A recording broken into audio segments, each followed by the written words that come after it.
व्यास गति हमेशा ऊंची लगाई जाती हैगी और व्यास गति के बराबर कोई गद्दी नहीं लगाई जा सकती हैगी, इसलिए व्यास गति का आसन ऊंचा होता हैगा। तो सूत जी महाराज जी कम उम्र के थे, लगभग सूत जी महाराज जी की कितनी उम्र होगी, 18 वर्ष होंगे श्री सूत जी महाराज जी, उन्हें ऊंचे आसन पर बिठा दिया गया।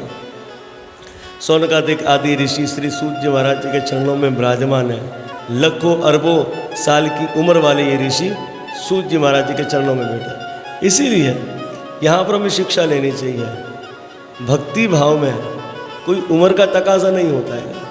अगर 5 साल के बालक के अंदर भी योग्यता हैगी तो वे आपके पूजनीय है, ऊंची गद्दी के अधिकारी है, और गुरु बनने अगर वो योग्य है तो वो गुरु है हमारे, चाहे उनकी 5 साल की उम्र क्यों ना हो। प्रहलाद महाराज जी भी तो 5 साल की आयु में गुरु बने हैं, ध्रुव जी भी तो 5 साल की उम्र में गुरु बन गए।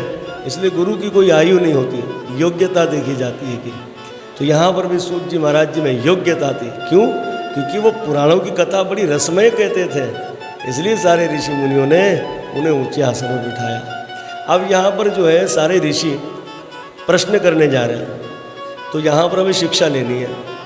अब 88,000 ऋषि हैं, अगर ये सूत जी महाराज जी से प्रश्न करते हैं तो एक एक ऋषि का प्रश्न कितना हो जाएगा, 88,000 प्रश्न हो जाएंगे। तो भागवत महापुराण के तो 18,000 श्लोक हैं और 88,000 ऋषियों के प्रश्न आ गए तो भागवत महापुराण तो बहुत मोटा ग्रंथ बन जाएगा।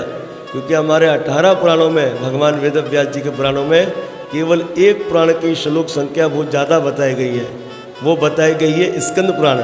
स्कंद पुराण के श्लोकों की संख्या 21,100। तो यहाँ पर ग्रंथ तो बहुत मोटा बन जाएगा। तो उस समय आपस में ऋषियों ने सलाह की, और सलाह करने पर ऋषियों के कितने सवाल हुए, केवल 6 प्रश्न। तो ये 6 प्रश्न श्रीमद् भागवत महापुराण की बुनियाद है।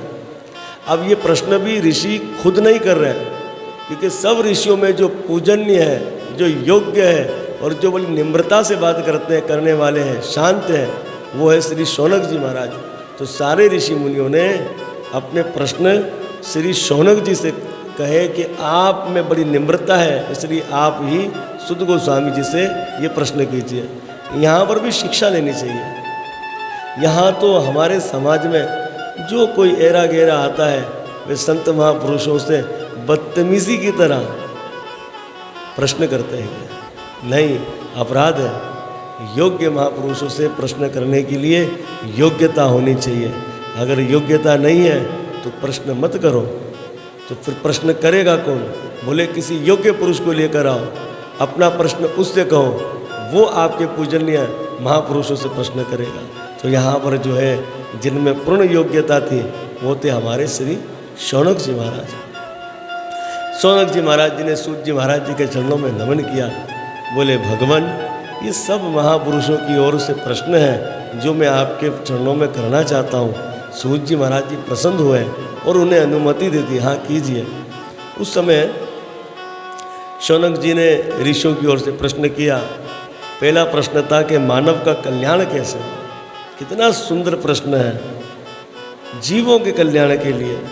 और हम जब भी प्रश्न करते अपने संशय के लिए करते हैं, लेकिन यहाँ पर ऋषियों ने प्रश्न किस लिए किया? जीवों के कल्याण के लिए। ये भागवत महापुराण का पहला प्रश्न है। दूसरा, शास्त्र तो अनेक है, तो अनेकों शास्त्रों से हम पढ़ेंगे हमारा कल्याण होगा। अब इतनी तो आयु नहीं होगी, तो महाराज उन सब शास्त्रों का एक सार हो, निचोड़ हो, तो वो कीजिए। तो दूसरा प्रश्न शास्त्रों का सार यानी कि निचोड़। तीसरा प्रश्न कि वो जगन्नाथ प्रभु अजन्मा, जिनकी इच्छा से संसार पैदा होता है, पलता है, विनाश हो जाता है, वे अजन्मा देवकी का बेटा बनकर क्यों जन्मा? तो अजन्मे ने जन्म क्यों ले लिया? वैसे तो भगवद गीता के अंदर भगवान श्री कृष्ण कहते हैं 4थे अध्याय में प्रकट होता हूँ, और भगवान प्रकट ही होते हैं। लेकिन हमारे समाज में लोगों के अटपटे प्रश्न होते हैं। वो कहते हैं अरे जैसे हमारा जन्म हुआ वैसे भगवान का भी जन्म हुआ। अब मैंने तो कईयों को कहा जिस समय भगवान का ये जन्म अवतार हुआ तो आप लोग क्या वहाँ पर मौजूद थे? सब देख रहे थे। ग्रंथों ने कह दिया कि वो प्रकट होते हैं, लेकिन ये लोग बोलते हैं नहीं हमारी तरह ही जन्म है भगवान। लेकिन ऐसा नहीं है, भगवान प्रकट होते हैं। और यही बात श्रीमद् भागवत महापुराण के 8वें स्कंद के अंदर गजेंद्र मोक्ष के अंदर गजेंद्र ने कहा कि वे प्रकट होते हैं और वे अपनी इच्छा से अवतार लेते हैं, जन्म लेते हैं। इसलिए भगवान जोर जबरदस्ती नहीं, उनकी इच्छा होती है, उनके भक्तों की इच्छा होती है, तभी भगवान इस संसार में आते हैं। किस लिए आते हैं? हमारे लिए आते हैं। अवतार का अर्थ क्या होता है? उतरना। एक व्यक्ति कुएं में गिर गया, उस समय हल्ला मच गया, अरे साहब कोई कुएं में गिर गया। इतने में दूसरा व्यक्ति आया, वो कुएं में उतरा उसे बचाने के लिए। इतने में ज़्यादा लोग जमा हो गए। कुएं के अगल बगल खड़े होकर जो लोग पहले वहाँ पर मौजूद थे उनसे कहने लगे, अरे आपने कहा कुएं में एक व्यक्ति गिर गया, लेकिन हम तो देख रहे कुएं में एक नहीं 2 लोग हैं। तो जो लोग वहाँ पर मौजूद थे उन्होंने कहा, भैया हम यहाँ मौजूद थे, गिरा एक, दूसरा उतरा उसे बचाने के लिए। इसी तरह से हम भी इस संसार में गिर गए माया के अंदर। और ये बात कौन कह रहे हैं? संत महापुरुष। और संत महापुरुष जब शोर मचाते हैं, अरे अपना कल्याण करो, भगवान के भक्त बनो, भगवान की भक्ति करो, इसी में तुम्हारा कल्याण होगा। तो इस तरह से जब जीव माया में गिर जाता है, सतगुरुदेव महाराज जी जब चिल्लाते हैं किसके आगे? जगन्नाथ प्रभु के आगे, इन जीवों का कल्याण करो, तब भगवान अवतारित हो जाते हैं, नीचे उतरते हैं। इसलिए उसे कहता है अवतार। हम कुएं में गिरे और हमें बचाने के लिए जगन्नाथ प्रभु अवतारित हो गए हैं, तो वो अवतार लेते हैं। इस प्रकार से यहाँ पर ऋषियों ने भी तीसरे प्रश्न में यही पूछ लिया सूत जी महाराज जी से। बोले भगवान अजन्मा है, अजन्मे ने जन्म क्यों ले लिया, ये बताइए। चौथा, जब किसी का जन्म होता है फिर कर्म भी होता है। अब कुछ लोग कर्म से डॉक्टर बन जाते हैं, कोई प्रोफेसर बन जाता है, कोई साधु बन जाता है। इस प्रकार से जगन्नाथ प्रभु जब श्री कृष्ण देवकी के बेटा बन गए तो उन्होंने अपने बड़े भाई बलराम जी के संग क्या क्या कर्म किया। तो चौथा प्रश्न भगवान कृष्ण के कर्म के विषय में यहाँ पर ऋषि शौनक जी पूछ रहे हैं। और पांचवा प्रश्न कह रहे हैं कि कितने भगवान के अवतार हो चुके, कितने हो रहे हैं और कितने होने वाले हैं। तो भूत भविष्य वर्तमान में अवतारों की जो संख्या है उसके विषय में प्रश्न कर लिया। और अंत में प्रश्न करते हैं शौनक जी कि जब भगवान अपने धाम को चले गए तो धर्म किसको सौंप गए, किसकी सानिध्य में धर्म रहा। तो ये है 6 प्रश्न भागवत के। ये भागवत महापुराण के 6 पिलर हैं। पहला मानव का कल्याण, दूसरा शास्त्र का निचोड़, तीसरा कृष्ण का जन्म, चौथा कृष्ण का कर्म, पांचवा भगवान के अवतारों के विषय में, और छठा जब कृष्ण अपने धाम को गए तो धर्म किसे सौंप गए, किसके हवाले कर गए। ये 6 प्रश्न सुनकर परम पूज्य श्री सूत जी महाराज जी बड़े प्रसन्न हुए। उस समय इन्होंने कहा कि देखो कि मैं आपके प्रश्नों का उत्तर दूंगा, तो पहले मैं अपने गुरुपुत्र श्री सुखदेव गोस्वामी महाराज जी को नमन कर लूँ। सूत जी महाराज जी उस झांकी का दर्शन कर रहे हैं सुखदेव जी की, कि जिस समय श्री सुखदेव गोस्वामी जी का जन्म हुआ।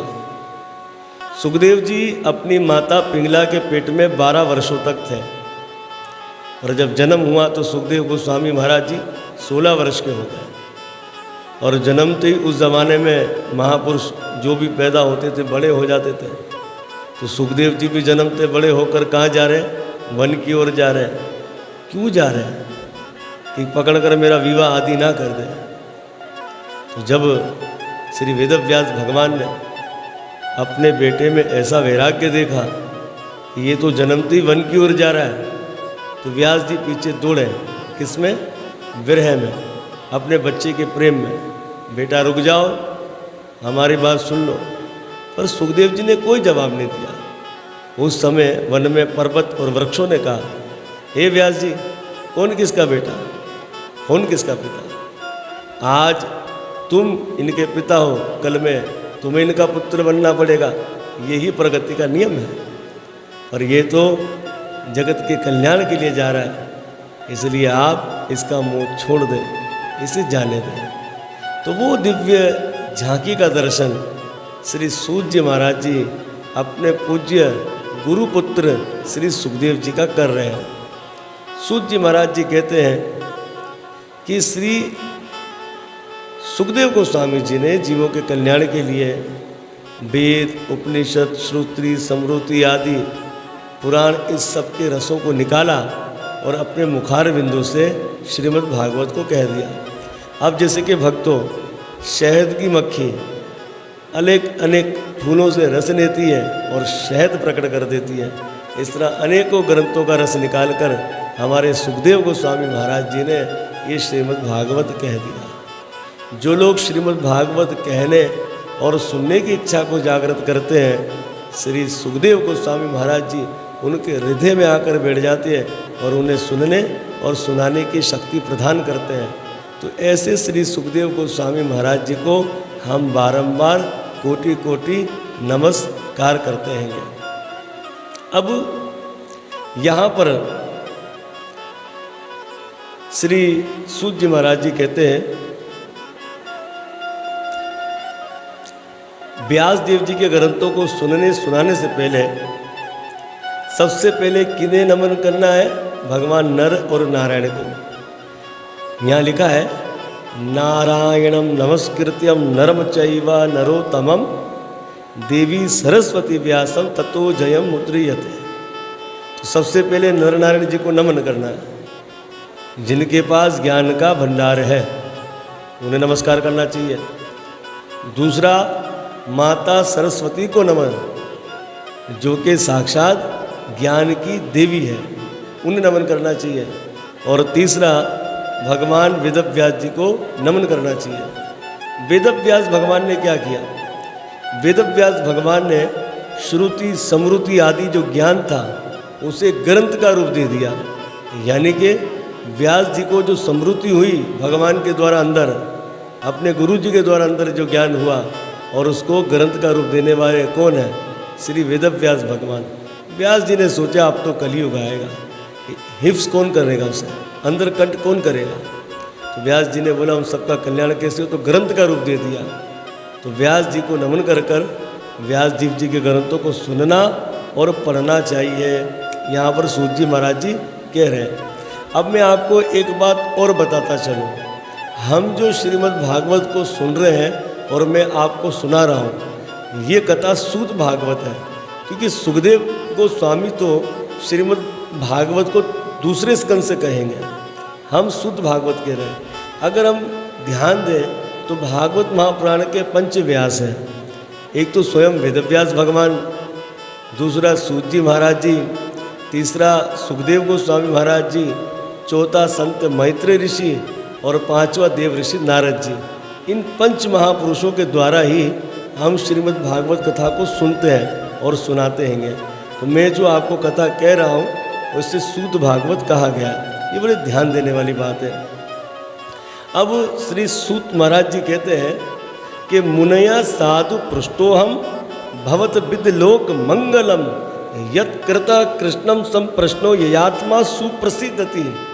धन्यवाद। जबकि ऋषियों को सूत जी महाराज जी को धन्यवाद देना चाहिए, पर सूत जी महाराज जी तो ऋषियों को धन्यवाद दे रहे हैं। किस बात का धन्यवाद दे रहे हैं?